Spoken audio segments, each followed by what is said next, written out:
Guys, today I'll show you how to use YT Studio. If you have a YouTube channel, you must need to know how to use YT Studio, because YT Studio is a necessary app for YouTube channel.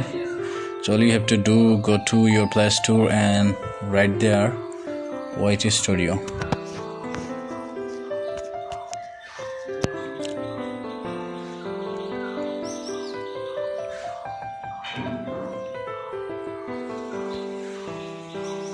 Yes, as I have already downloaded this, I don't need to download this again. If you have not downloaded this, then you need to download.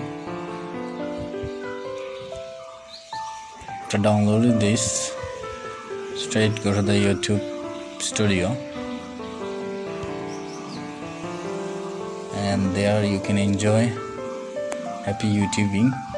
There you can find how much view your channel videos got, and you can edit everything in this app. Like you can change thumbnail,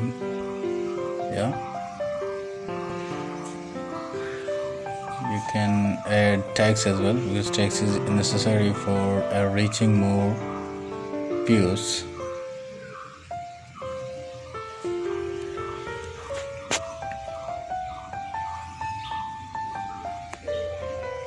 You can also read comment, you can replay comment from this app. There is a bullet point, dashboard, videos, analytic, comments, everything. You can check how much reach your channel have got, and engagement, audience as well, and earnings. Everything you can have in this video. Especially this app is very useful for YouTube owners, especially for YouTubers. Thanks.